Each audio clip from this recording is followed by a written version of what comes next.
ele pode ter, eu não sei como ele fez.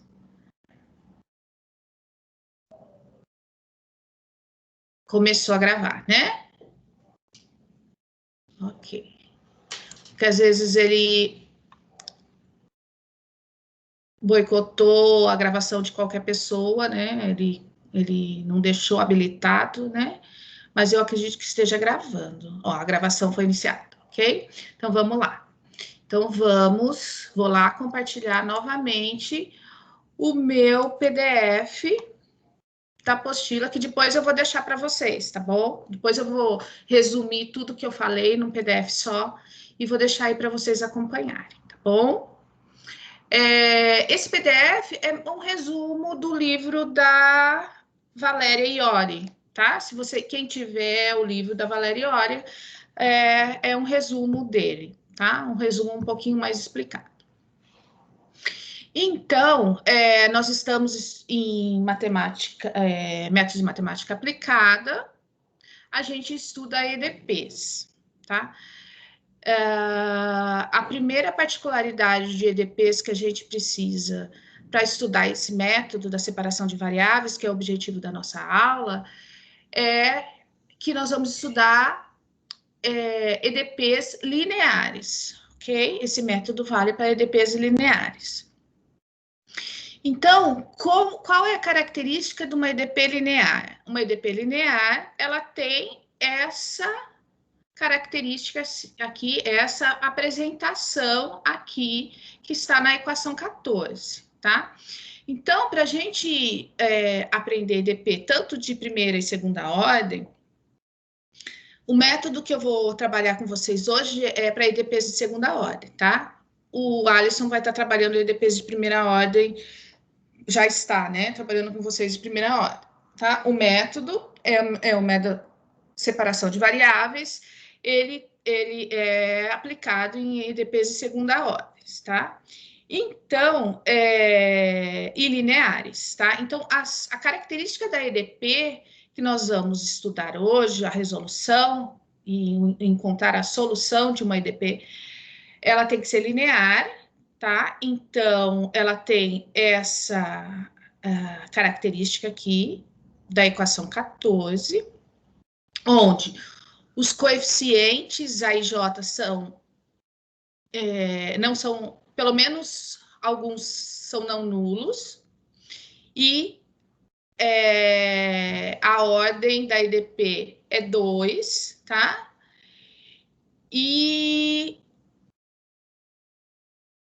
nós vamos chamar a parte correspondente à EDP, nós vamos chamar esse operador aqui, que nos dá a EDP, de L, tá? L grifado aqui, né? O L e o U de F.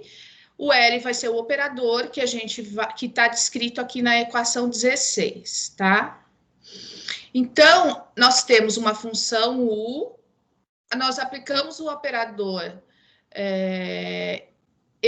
da EDP, que a gente chama de L, tá? E aí, esse operador, ele vai ser de ordem, de segunda ordem, tá? Porque nós vamos trabalhar com equações de segunda ordem. E linear, tá? Vai ser um operador linear. A gente chama o L de operador diferencial, tá? E nós vamos estudar o operador que transforma a função U numa EDP, tá? Certinho? Então, esse operador, para que a gente estude o método da separação de variáveis, ele tem que ser linear, tá? Essa definição de operador linear vem lá da álgebra linear, ok? Ele é um operador que vocês estudaram lá em álgebra linear, ele tem as características de álgebra linear. Então, o operador que, aplicado ao da equação diferencial parcial, ele tem algumas características que estão descritas aqui na definição 1.2. Então, seja ômega um aberto do Rn, e suponha que eu tenha as funções A e J, BJ e C, todas elas contínuas no aberto, ômega, e tomando valores reais. Então, a gente define o operador parcial, né, que a gente chama de L, um operador que sai com domínio nas funções contínuas diferenciais, né? O operador aqui é o conjunto das funções que saem de ômega, que são diferenciais, né? K vezes, tá? E chega aqui no conjunto das funções contínuas, ok? E o operador L, ele é descrito dessa forma da equação 16, ok? Aqui, na equação 16, o D e o DJ são a derivada de ordem I de ordem J da função U. Aqui também é derivada de ordem J da função U. E aqui não tem a derivada, o C de x é apenas uma função de x, o BJ de x é uma função de x e o AIJ de x são funções não nulas, ok? O AIJ não nulo vai ser pelo menos um deles não nulo, tá? Porque a gente quer um operador de ordem 2 aqui das derivadas parciais. Então, pelo menos um AIJ não nulo.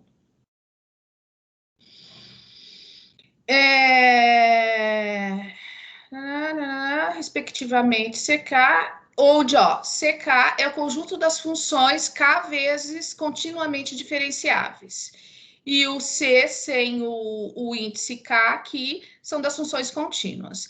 Então, quando a gente vai estar estudando o EDP, nós vamos estar estudando as funções U, né, a solução da EDP, vão ser funções U, que são funções K vezes diferenciáveis, ok? Alguma pergunta nessas definições que eu acabei de mostrar aqui para vocês? Eu acredito que seja só uma revisão do que o Alisson já trabalhou com vocês.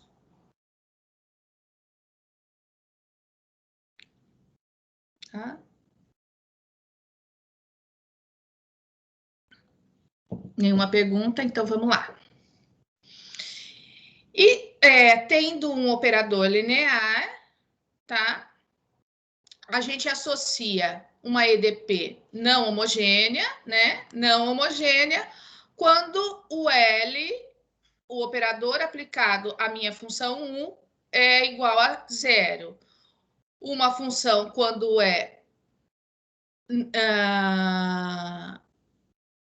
uma função homogênea, é quando é igual a zero, quando a equação 17 é igual a zero. E a gente começa a estudar a equação para resolver a solução de uma equação não homogênea, estudando a homogênea, tá? E a não homogênea, ela é o L de U igual a F. Essa é não homogênea, ok? Da equação 15. Então, vamos lá. Então, usando a linearidade do operador L, nós podemos escrever a função que é a solução da nossa EDP como uma combinação linear de outras funções UJ também, todas elas de classe CK. Essas funções UJ aqui, da equação 18, formam um espaço vetorial das funções que são soluções de U. Tá? Então, esse resultado aqui, que nós temos M funções e os escalares combinados aqui na equação 18, ele é chamado de princípio da superposição, aqui na sua forma finita, ok? Então, vamos entender como são as soluções de EDPs que, na verdade, é uma combinação linear de soluções particulares, tá? Então, aqui tem algumas observações sobre o operador diferencial parcial, que é o L, que nós definimos nas equações, na equação aqui, nós definimos aqui na equação 16. Então, a gente chama o L de operador linear e operador diferencial parcial, né? Ele é um operador linear. E existe todo... Nós vamos estudar o operador diferencial sobre funções reais, mas existe toda uma teoria de função com funções complexas. Quais são as características desse operador? Ao contrário do que acontece lá em EDOs, o espaço das soluções aqui no operador diferencial parciais pode ter dimensão infinita. Então, essa soma aqui, que está como finita, ela pode ser infinita. E outra característica desse operador, existem operadores, né, que aplicados constroem EDPs lineares que não têm solução. É o caso dessa EDP de primeira ordem que não tem solução. Que tipo de equações nós vamos estudar? Nós vamos procurar soluções clássicas de equações como essa daqui, que é uma equação homogênea, tá? Para isso, a gente tem que entender a proposição 1.1, que fala o seguinte. Essa proposição, vocês já devem ter visto lá em EDO. E aqui ela está aplicada para o operador diferencial parcial, que é o que produz a EDP, ok?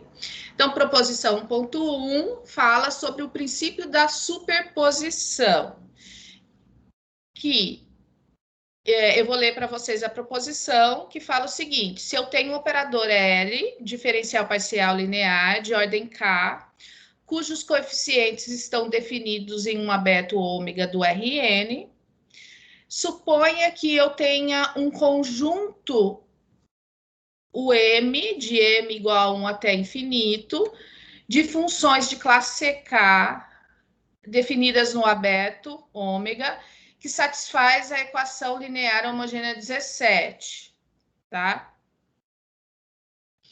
Então, se eu tenho uma sequência de escalares que está definido como alfa m, variando de m igual a 1 até infinito, e que ele produz essa série da equação 21, u de x igual a uma somatória infinita de alfa m e o m de x, e essa série é convergente k vezes diferenciada de termo a termo em ômega. Então, essa série aqui, essa somatória aqui da equação 21 satisfaz a equação 17. Esse princípio da superposição, vocês usam lá em EDO, que quando vocês achavam a solução de uma equação, ela era a combinação linear, uma equação de uma EDO de segunda ordem, ela era a combinação linear de duas soluções, tá? Então, aqui é o mesmo, é análogo, só que agora para EDP. Então, quando a gente for achar a solução de uma EDP, ela vai ser a combinação linear, ela pode ser uma combinação linear de infinitas soluções particulares aqui, ok? Bom, eu não vou demonstrar esse princípio da superposição, existe a demonstração, eu vou deixar a cargo do Alisson, se ele vai demonstrar ou não para vocês, ou se ele pode ser que ele já demonstrou. Eu só vou utilizar esse princípio da superposição para a gente aplicar o método da separação de variáveis, Alguém tem alguma pergunta sobre esse princípio? Quer fazer alguma colocação?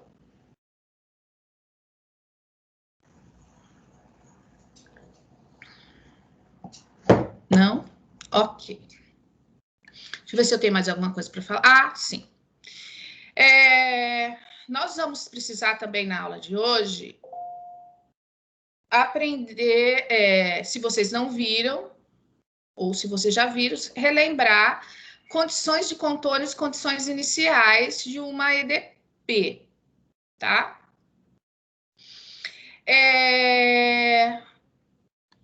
Como a gente está procurando soluções definidas num aberto ômega do RN, a gente acaba impondo certas condições no bordo da região. Essas condições têm algum significado, têm significados físicos, significados biológicos, porque EDP, que vocês devem ter já ouvido falar, que são equações que modelam vários fenômenos físicos, químicos e biológicos, tá? Então, as condições de contorno aparecem de maneira natural para descrever esses fenômenos, tá? Que tipo de condições de fronteiras que a gente pode encontrar para classificar, ou condições iniciais para que vocês podem encontrar em EDP, tá? Tem vários tipos. Ai, desculpa, gente. E aí, que tipo de condições...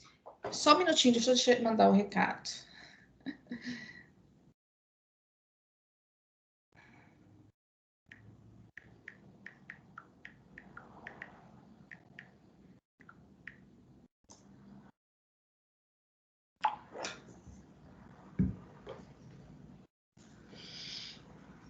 Então, que tipo de condições que nós temos? Então, está escrito aqui no PDF, a primeira da equação 22 é um tipo de condição de contorno, ou seja, que está definida no bordo, olha aqui, para x pertencente ao bordo da fronteira da minha região, onde está definida a EDP. A EDP geralmente está definida no aberto, né? E no bordo tem, na fronteira tem condições adicionais. Que condições adicionais? Essa, por exemplo, é do tipo mista, tá? Onde pode ser aqui uma função ou alfa ou uma constante, tá? Nesse caso aqui eu coloquei como alfa e beta constante. Aqui é a função que nós vamos querer encontrar a solução, o de x. Aqui é a derivada da função na fronteira. Essa derivação aqui com esse... Acho que essa não lembro qual o nome dessa...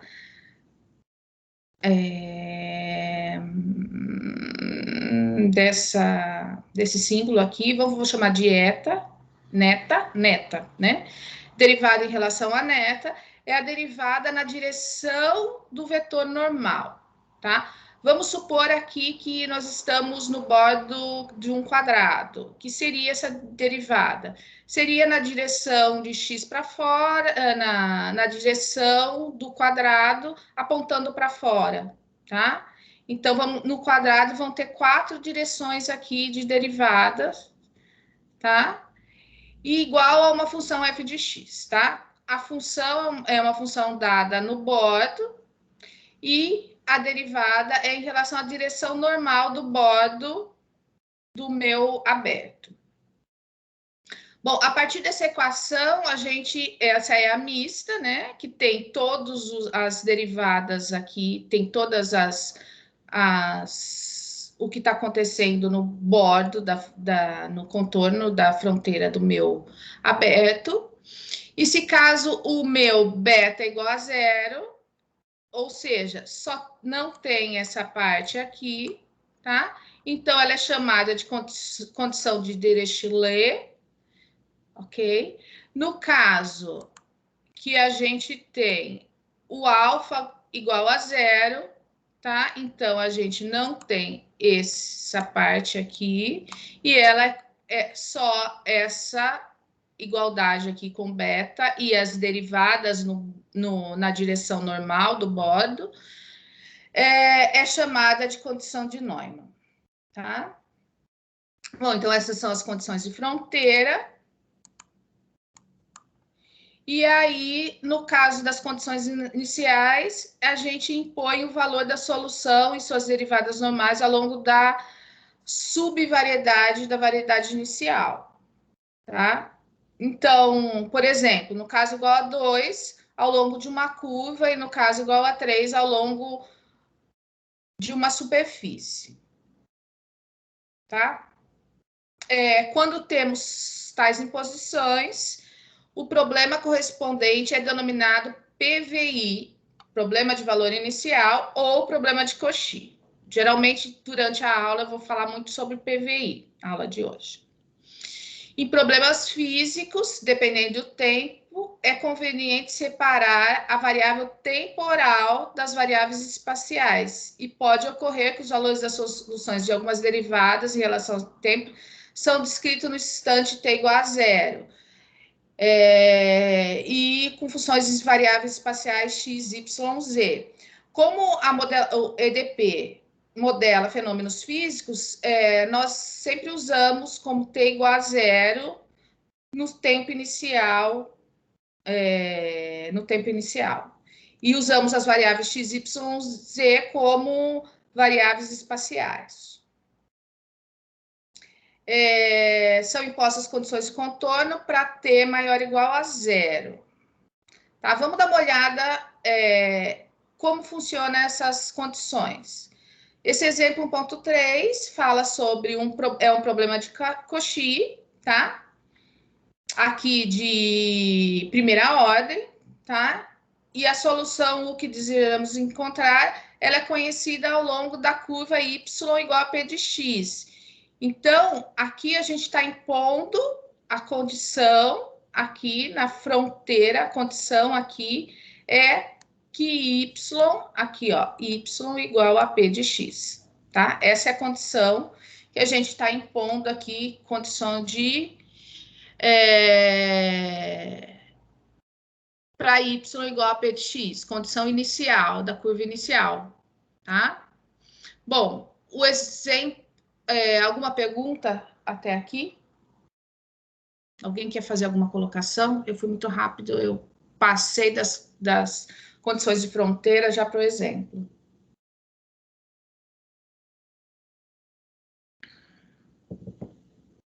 Ok. Então, o outro exemplo é uma outra EDP linear de primeira ordem. E a curva inicial agora é o eixo dos y.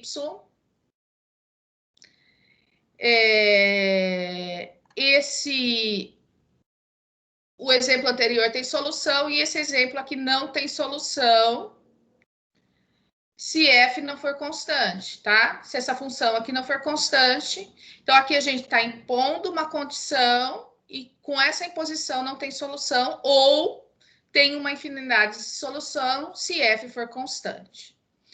Então, fisicamente, em modelagem matemática, sempre nós vamos ter a EDP e as condições iniciais para que a gente possa encontrar modelos matemáticos, né, a solução de modelos matemáticos que condizem com o que está acontecendo de fato na natureza, ou mesmo matematicamente, nós vamos precisar de certas condições, né? Que são chamadas de condições iniciais ou condições de fronteira. Então, aqui a gente está vendo isso, recapitulando. O exemplo 1.5 fala sobre uma equação agora que envolve o Laplaciano, tá? É uma EDP de segunda ordem, e aí ela tem condições iniciais com t maior ou igual, ó, condições iniciais para t igual a zero, e as condições de fronteira aqui na equação 28, tá? Ok? Essa equação é um problema misto, então ela tem condições iniciais aqui, ó, para t igual a zero, né? E no bordo, na fronteira x, y, z, vale zero a minha solução. A condição inicial é essa daqui, da equação 29, e a de fronteira da equação 28, onde a função f, ela tem que ser contínua, tá? A constante alfa são dadas. Deixa eu deixar aqui, constante alfa é dada, tá? E além disso, a função f deve satisfazer uma condição de compatibilidade, tá? Então, para a gente ter essas soluções, além de ter condição inicial, condição de fronteira, nós vamos ter essa condição de compatibilidade, ou seja, para que esse conjunto com essas três funções tenha solução, tem que pôr uma certa condição para a minha condição de fronteira, para que seja coerente esse resultado. Então, essa condição é uma condição de compatibilidade, que nesse caso aqui, para cada caso é uma condição. Nesse caso aqui, nós vamos ver na aula de hoje outros casos. Nesse caso aqui, a minha função tem que ser f tem que ser igual a zero. Por que a gente precisa que seja zero? Porque no bordo ela é igual a zero, então a minha função f tem que satisfazer, tem que estar satisfeita para as outras condições também, tá? Então no bordo a f vai valer zero. Bom, agora a gente tem um outro exemplo, que é a equação da onda, tá? Aqui era a equação. Aqui é a equação do calor, que a gente vai trabalhar hoje, resolvendo métodos separáveis, tá? Equação do calor. E aqui a gente tem a equação da onda, tá? Em um intervalo finito, tá? De 0 a L. Então, aqui o exemplo 1.6 também é um problema misto, com condições iniciais. Aqui é a condição inicial, tá? Condição inicial, f de x, e condição de contorno. Aqui nesse caso, além da u, a gente tem a derivada de primeira ordem em relação a t da u, tá? Que é igual a uma g de x, tá? E a condição de contorno é um problema de contorno na região ilimitada, é uma EDP de segunda ordem em relação à variável tempo. Nós precisamos de duas condições, porque como tem duas derivadas, a gente precisa de duas condições iniciais. E para que exista a solução, é preciso que a função também satisfaça uma condição de compatibilidade, que está escrito aqui na equação 15. Bom, aqui a gente vai impor certas condições também para a solução. Nesse caso aqui, a gente quer que a solução seja contínua, tá? Aqui é x, é times. A solução tem que ser contínua no produto, no intervalo 0L, produto cartesiano 0 mais infinito, e que ela seja duas vezes continuamente diferenciável. Por quê? Porque eu vou ter que derivar duas vezes em relação a t e duas vezes em relação a x para satisfazer a EDP, ok? Além disso, eu vou querer que a minha função, a derivada da função u da solução em relação ao tempo, seja contínua no produto cartesiano do intervalo 0L com 0, tá? E ainda mais, a minha função f aqui tem que ser de classe C2 no intervalo 0L, e as derivadas de segunda ordem têm que ser nula. e G tem que ser de classe 1. Então, um problema para modelar, para estar em condições de modelar um fenômeno físico, ele não é só a EDP que modela o fenômeno físico. Precisa ter as condições iniciais e certas condições de compatibilidade, que a gente está descrevendo tudo aqui nesses exemplos, tá? Bom, aqui tem outro exemplo, envolvendo agora a equação da onda, tá? Onde x agora está no Rn, aqui a gente tinha o x, o t em 0L, o x em 0L e o t variando de 0 a mais infinito, que é o tempo, né? Aqui, o meu x, como é o laplaciano, o meu x pertence ao Rn, tá?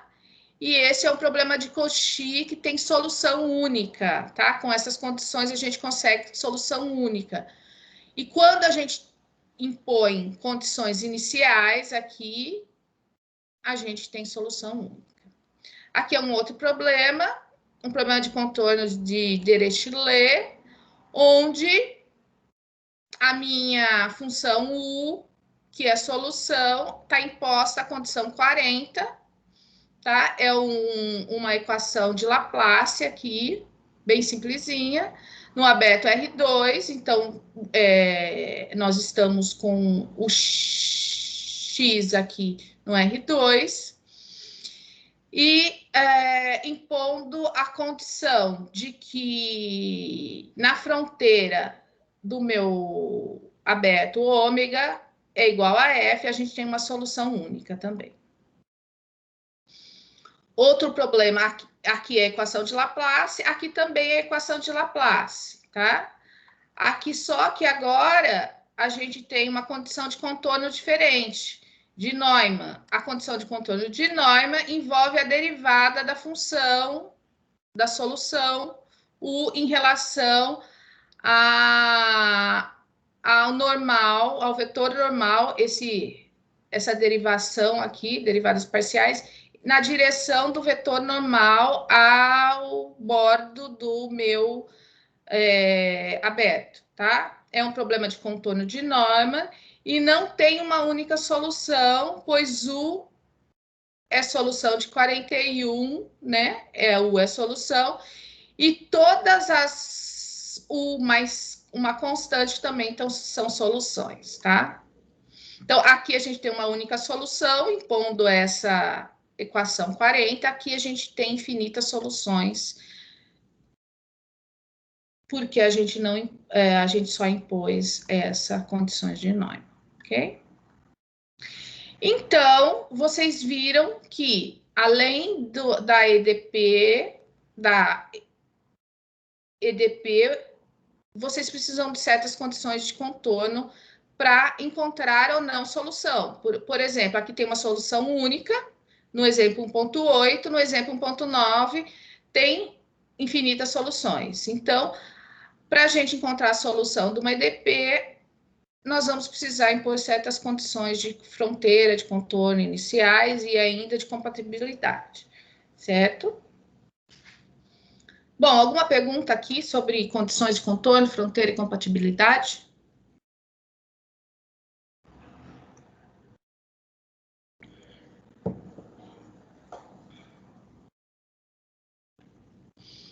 Nenhuma. Ok. Então, eu vou terminar essa parte aqui de EDPs falando um pouquinho, resumindo, o que nós olhamos aqui nesse slidezinho aqui, tá? O que nós podemos concluir? Que, dado um problema consistindo de uma EDP e condições de contorno e iniciais, existem 3 questões fundamentais. Se existe a solução, se a solução é única e a dependência contínua da solução aos dados iniciais de contorno, tá? essas três questões fundamentais foram postuladas por um matemático chamado Hadamard, e um problema é dito bem posto se ele satisfaz essas três condições, tá? No sentido de Hadamard. Então, o problema é bem posto, tá? Se vale a existência de solução, a unicidade e a dependência contínua. Se uma dessas três falhar, a gente tem um problema que é dito mal posto, tá? E aí, agora eu vou fazer propaganda da minha área de pesquisa. Existe toda uma área de pesquisa que estuda problemas mal postos, tá? Que é, no sentido Hadamard, que falham uma dessas três aqui. Então, existe uma parte da matemática mais recente que estuda problemas inversos, tá? É a minha área de pesquisa, eu estudo isso, então estou fazendo propaganda. Quem quiser aprender um pouquinho mais, pode conversar comigo. Eu estou precisando de alunos, que eu voltei do pós-doutorado com bastante coisa para trabalhar, tá? Quem quiser saber um pouquinho. Então, ele estuda EDPs, né? Minha área de pesquisa estuda EDPs e métodos para solucionar EDPs que não satisfazem essas três, tá? O estudo de EDPs que a gente vai fazer aqui, tá? No método de matemática aplicada, a maioria das EDPs satisfaz esses três, tá? E aí, relativamente recente, estudo de problemas inversos é que falha uma dessas três questões aqui. Alguém quer perguntar alguma coisa sobre essas três questões fundamentais aqui, recentes, tá?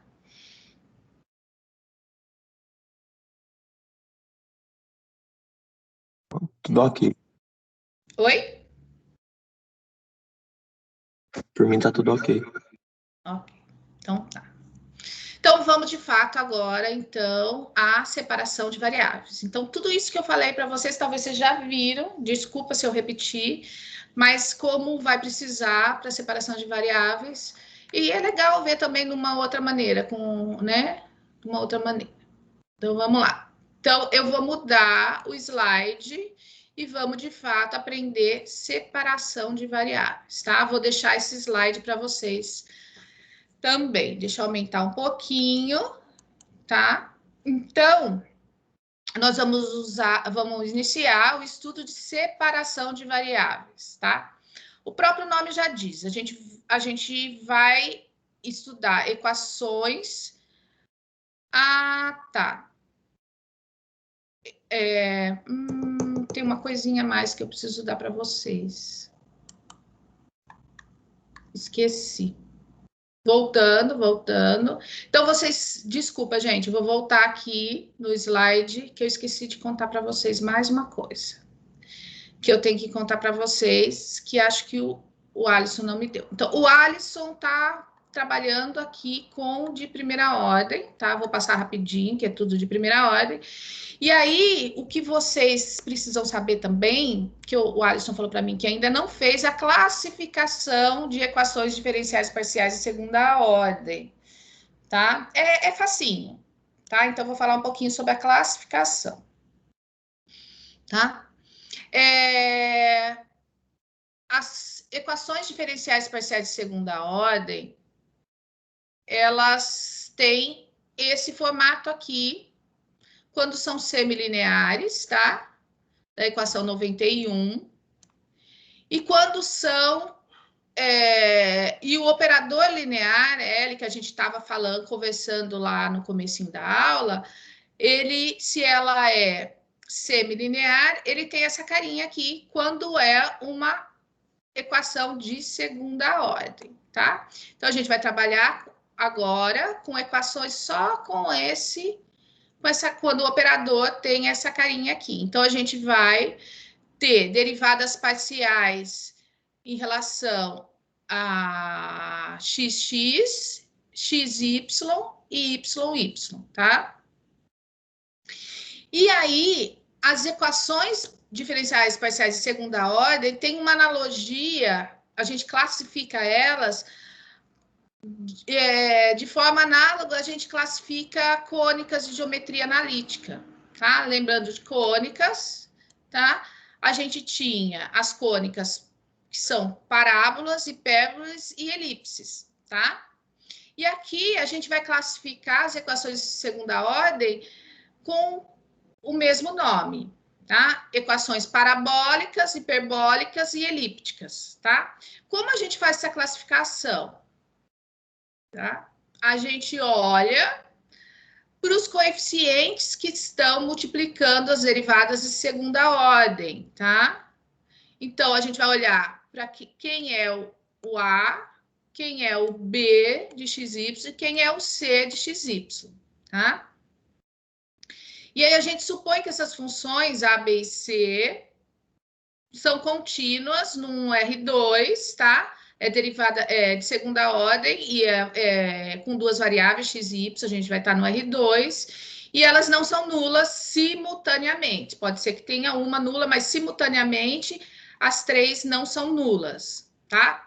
Porque se uma delas anular, se todas anulares, não é mais de segunda ordem, é de primeira ordem, tá?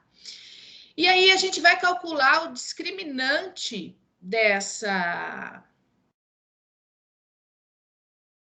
da equação, fazendo essa continha aqui da equação 93, tá? Alguns discriminantes, tem até que tomar cuidado, tem o número 4 aqui, tá? Do jeito que está escrito aqui na 92, como eu coloquei o 2b aqui, não tem o número 4, tá? É igual o discriminante lá de uma equação de segundo grau, né? Então, é b ao quadrado menos 4ac. Alguns colocam o número 4 aqui. Como eu coloquei o 2 em evidência do b aqui, então ficou b ao quadrado menos ac, tá? Mas se vocês quiserem tirar o 2 daqui e deixar o b, aí coloca o 4 aqui. Talvez fica... Nossa, que 4 horrível. Talvez fica mais fácil de vocês guardarem, tá? Então, ou com 2 aqui, como a professora colocou, ou coloca o 4 aqui.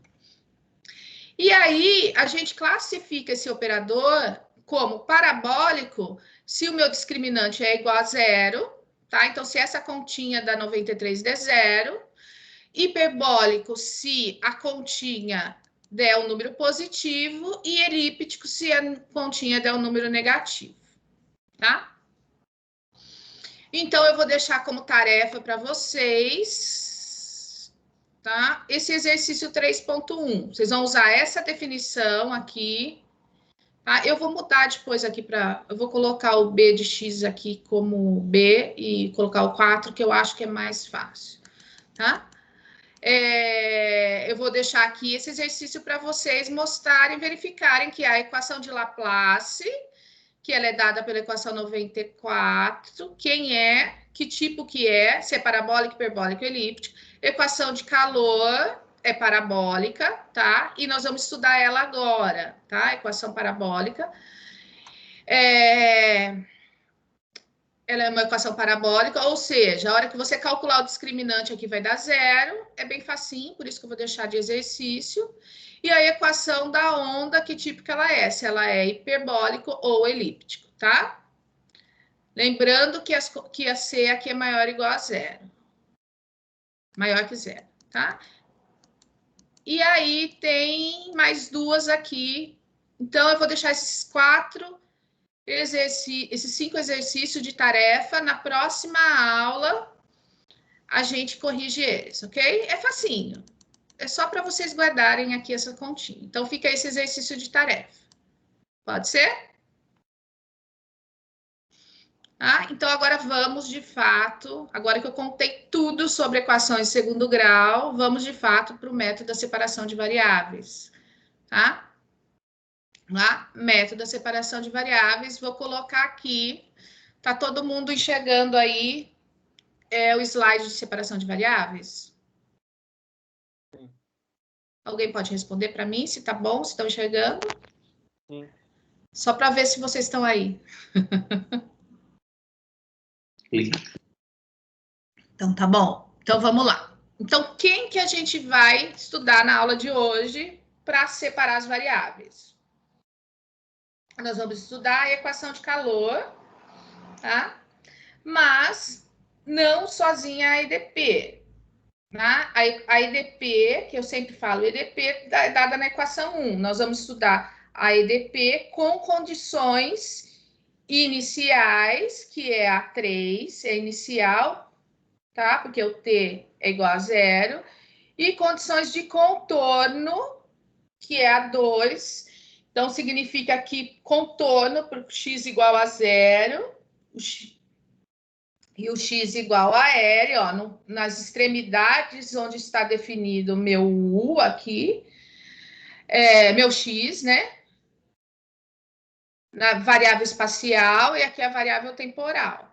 Então, na variável espacial, x igual a 0 e x igual a L, a minha função 1 é igual a 0. Então, essas, na equação 2 é condições de contorno, na equação 3 é condições iniciais, tá? Aqui na equação de calor, o alfa ao quadrado é uma constante. Então, a gente vai querer achar soluções que são... A gente tem que impor que essas soluções sejam de classe C2 no meu domínio, né? O domínio é o aberto 0L, cartesiano 0, infinito, positivo aqui, tá? Então, esse é meu domínio. E que elas sejam contínuas, né? A minha solução tem que ser contínua no intervalo fechado, tá? Então, na fronteira 0L, na fronteira 0 aqui, no tempo, e na fronteira aqui 0, elas têm que ser contínuas, tá? Bom, como eu expliquei, para que essa equação seja um problema bem posto, está bem definido, a gente ainda tem que ter uma condição de compatibilidade. Qual é a minha condição de compatibilidade? Como aqui a gente tem que o U vale 0, no ponto x igual a 0 e no ponto x igual a L, eu vou colocar que a minha F na fronteira 0 e na fronteira L vale 0, para ter compatibilidade da condição de fronteira com a condição inicial, tá? É essa a ideia de compatibilidade, que que a condição inicial seja compatível com a condição que eu impus na fronteira, tá? Certinho? Então, esse é o problema que a gente quer resolver usando o método da separação de variáveis, tá? Então, como a gente começa? A gente vai começar olhando só para a parte do valor de contorno. Problema de valor de contorno significa que eu só vou olhar para a EDP e a condição de contorno, que é a dada para a equação. Então, eu só vou olhar para o problema com a EDP e com a equação 2, tá? Então, que tipo de problema a gente tem que nós aprendemos, revisamos e vocês já aprenderam lá com o professor Alisson? Esse problema é linear, né? Linear e homogêneo, tá? Não tem nenhuma função aqui, ó, né? Se a gente passar para o outro lado é igual a 0, é homogêneo. Tá. As soluções, né? Tem que ser de que tipo? Então, o meu solução U tem que ser de classe C2 e contínua nas extremidades. E aqui vai valer o princípio da superposição, que nós revisamos na aula de hoje. Então, que tipo de solução a gente vai encontrar? Nós vamos querer encontrar soluções com essa cara aqui da equação 6. Por quê? Porque vale o princípio da superposição e a gente pode encontrar uma família de soluções infinitas, né? Como é uma EDP, ela pode ser uma família de soluções, né? Que satisfaz essa combinação linear aqui, alfa N. Ah, esse alfa aqui não tem nada a ver com esse alfa aqui, tá, gente? Foi infeliz esse alfa. Poderia ser A, B, tá? Ele satisfaz essa combinação linear aqui infinita, tá? Ok? Então, aqui eu só estou contextualizando o que nós vimos no começo da aula para o caso da equação do calor, tá? Bom, e agora a gente vai aplicar o método da separação de variáveis para o caso dessa equação de calor. O que consiste no método da separação de variáveis? O próprio nome já fala. A gente vai separar a variável espacial x da variável tempo. Então, como? A gente vai dar um chute, vai chutar e falar que eu posso escrever a solução, u de xt, como sendo uma combinação de duas funções, uma var-φ, eu vou chamar de φ, uma φ e uma psi.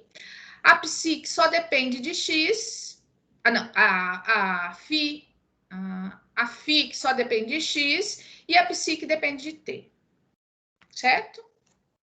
Vou parar um pouquinho para ver se vocês entenderam o que está acontecendo aqui na equação 7. Então, eu impus que a minha solução tem esse formato aqui. É o produto de duas funções que depende, uma só depende de x e outra depende de t. Tá? Se eu impor essa equação 7, tá? Agora eu vou colocar, ver de fato se eu posso impor essa solução. Como que eu faço para verificar se uma função é solução? Eu coloco na equação.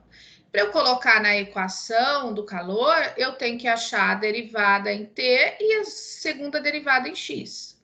Então, se a gente pegar a equação 7 e fazer a derivada em relação a t, como ela só ela é só a variável, é só a função φ, psi, que depende de t, então a derivada de u em relação a t vai ser a psi de x, tô fazendo com a φ de t, com a derivada da filhinha de t, tá? Então, equação 8. Do mesmo modo, eu agora vou derivar a equação 7 duas vezes em relação a x. Então, a derivada de u duas vezes em relação a x, ela vai ficar, se vale 7, vai ficar a derivada de segunda ordem duas vezes em relação a x de psi, e a φ de t não vai derivar, porque a φ só depende de t, ok? Então, substituindo 8 e 9 na EDP, que a gente tinha inicial, que é a derivada de u em relação a t igual a alfa ao quadrado, que multiplica a derivada de u de segunda ordem aqui em relação a x, nós temos essa equação aqui, essa igualdade, que é que é a derivada de var-φ de x vezes a derivada de psi em relação a t. Esse linha aqui é em relação a t e essas duas linhas aqui em relação a x, tá? Bom, então nós chegamos a essa igualdade. Bom, então, para provar que de fato isso é verdade, a gente vai querer encontrar quem é a função var_phi de x e quem é a função psi de t. Então, a gente vai dividir essa igualdade aqui por var_phi de x, psi de t, desde que impondo que essa divisão aqui não seja divisão por zero. Então, a gente vai dividir sempre quando essas duas, vamos impor que essas duas funções não são nulas, tá? Nem a var_phi de x, nem a psi de t, porque a gente não pode dividir por zero.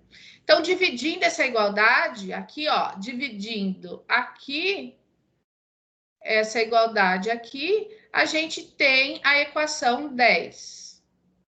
Ok? Então, se eu divido esse lado aqui, ó, por isso daqui, cancela o psi de t, vai ficar esse lado aqui da equação, né? Dividindo por esse, vai ficar esse lado aqui da equação. Aí eu vou passar o alfa ao quadrado para o outro lado, dividindo. Se eu dividir essa parte aqui, ó, cancela o var_phi de x com var_phi de x.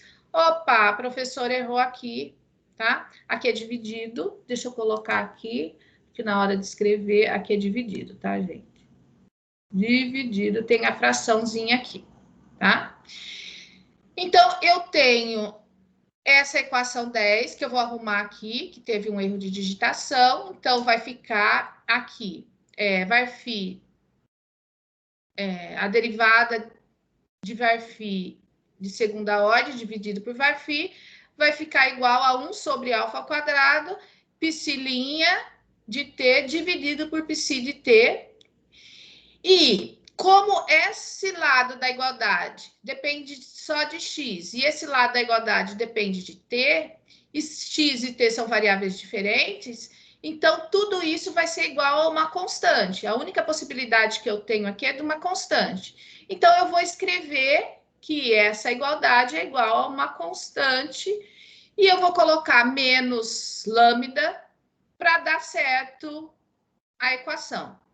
Tá? Podia ser só lambda, mas eu vou colocar menos lambda para ela ficar bonitinha a próxima equação, ok? Alguma pergunta até aqui?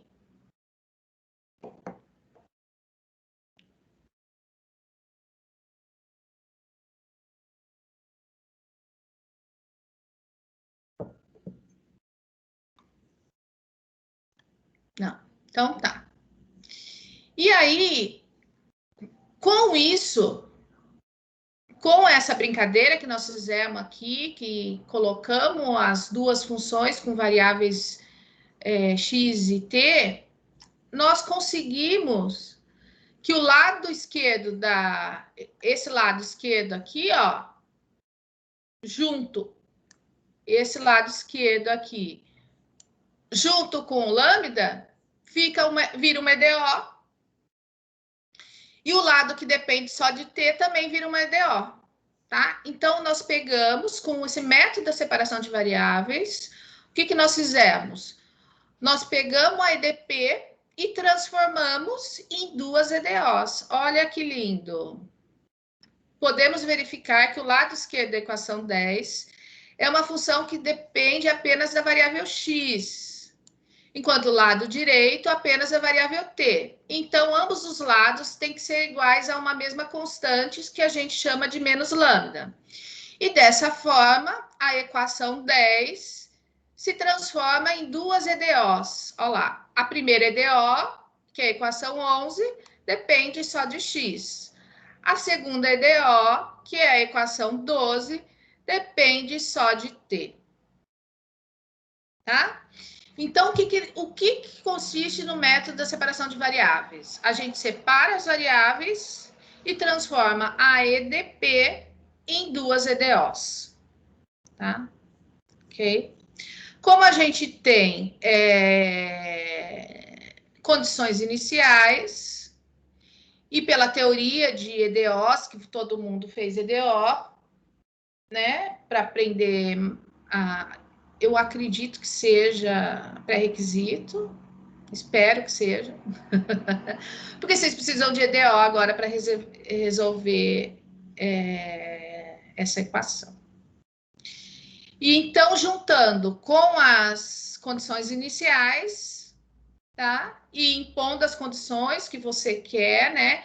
Como a gente quer soluções que sejam de classe E2 e contínuas na fronteira, nós vamos impor que a minha var-phi, que é dependente de x, seja na variável x de classe C2 e contínua na fronteira 0L, né? E a psi, que depende só do tempo, seja contínua nesse intervalo aqui e de classe C2. No intervalo fechado, contínua, e no intervalo aberto de classe C2. E juntando com as condições de contorno, nós temos um PVI lá de EDO, um PVI lá de EDO. Então, um PVI que depende da variável x, tá? E aí a gente tem a solução da EDO. Essa é uma EDO de segunda ordem, tá? Em x, com condições iniciais. Ela tem solução no formato aqui do A cosseno da raiz de lambda x mais B seno da raiz de lambda x, porque é um PVI, tá?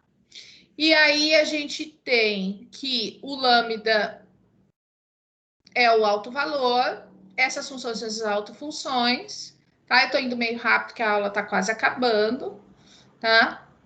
E aí a gente volta depois com mais detalhes aqui nessa solução, tá? E aí, então, a gente tem duas EDOs, a gente conhece essa solução dessa EDO, porque a gente aprendeu lá em EDO, e conhece essa outra solução em T aqui, tá? A gente acha a solução aqui, que nós aprendemos lá, né? Qual é a solução, dependendo de x, que é uma solução que envolve cosseno e seno, tá? Impõe as condições iniciais, acha que a solução as n autofunções são com esse formato, acha quem é a solução em T, tá? E aí temos que a solução geral é dessa forma aqui, tá? É dessa forma aqui. Eu vou entrar em mais detalhes aqui, que tem muitos detalhezinhos para a gente ver. E aí a gente volta na próxima aula para ver os detalhezinhos. Primeiro detalhe. Aqui, quando a gente trabalha aqui com o lambda pode ser um número... pode ser um número complexo, pode ser real, tal. A gente impõe aqui nesse caso que o lambda é maior que zero e real, tá? Então eu vou mostrar isso para vocês na próxima aula. E vamos trabalhar um pouquinho com autofunções, tá? Aqui. E detalhar melhor essa solução, certo?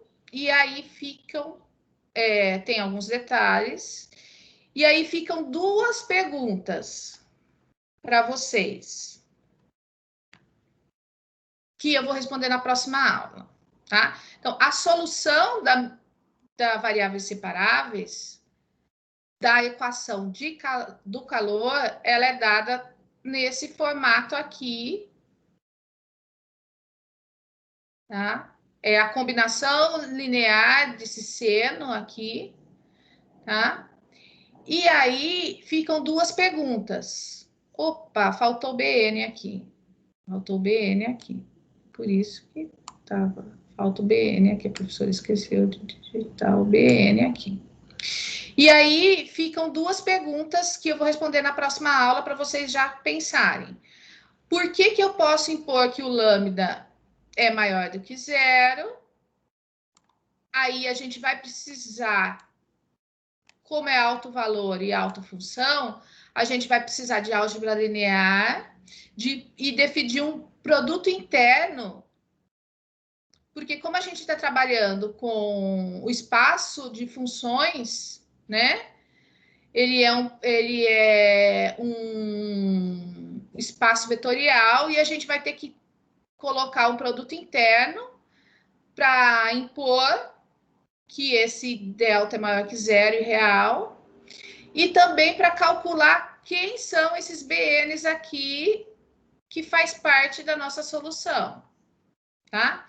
Então, a nossa solução, através do método de separação de variáveis, é uma somatória infinita de BN seno multiplicado pela exponencial de t, tá? Nós vamos ver com mais detalhes na próxima aula. E nós vamos, que é na quinta-feira, né? E nós vamos, para ver com mais detalhes, nós vamos ter que relembrar a álgebra linear para poder calcular quem é o BN. Tá? Não sei se vocês viram na ementa de vocês que vocês vão aprender transformada de Fourier, série de Fourier. Esse método de separação de variáveis, deixa eu ler aqui, ó, ele é também conhecido como método de Fourier e é o precursor do método de expansão em autofunções, tá? Um matemático chamado Fourier, que estudou e que... E por quê? Porque essas soluções aqui, ó, ela é da... Aqui, ó, essa solução aqui no espaço, ela é as N-Varphy que a gente encontra aqui, ó, são estudadas nas séries de Fourier, tá? Então, a transformada de Fourier, as séries de Fourier foram bastante estudadas quando a gente encontra soluções de EDPs. A maioria das soluções de EDPs de segunda ordem envolve as séries de Fourier, que são as séries que envolvem seno e cosseno, funções trigonométricas, tá? Então, eu vou terminar a aula por aqui. Eu vou arrumar certinho essas notas de aula e vou deixar... E na próxima aula, a gente entende essa parte que envolve espaço vetorial, né? Nós vamos impor um produto interno no espaço de funções que nós estamos trabalhando. E a partir desse espaço de função, a gente vai responder essas duas observações. Por que a gente pode impor que o meu alto valor, que a gente chama lambda de alto valor, é maior do que zero, e como a gente acha o coeficiente das nossas autofunções aqui, BN, ok? Então, eu vou encerrar por aqui. Vou deixar para vocês o material de aula. E então, a gente continua na quinta-feira, nesse mesmo horário, ok? Tudo bem? Alguma pergunta? Então tá. Tudo ok. Oi? Tudo ok. Então tá bom. Desculpa se eu fui muito rápido. Vocês podem me interromper, ninguém interrompeu, mas e se vocês verem a aula e aparecerem dúvidas depois, eu estou no chat, vocês podem conversar comigo em particular, ok? Estou sempre as ordens para vocês, para tirar dúvida dessa parte da teoria, ok? Então, vou encerrar agora. Então, bom resto de semana. A gente se vê, então, na quinta-feira, tá?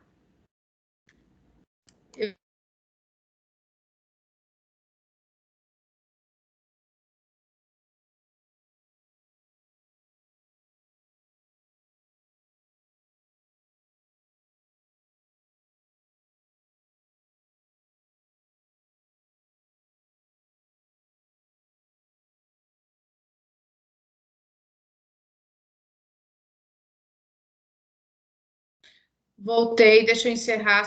Alguém pode encerrar a reunião, fazendo favor?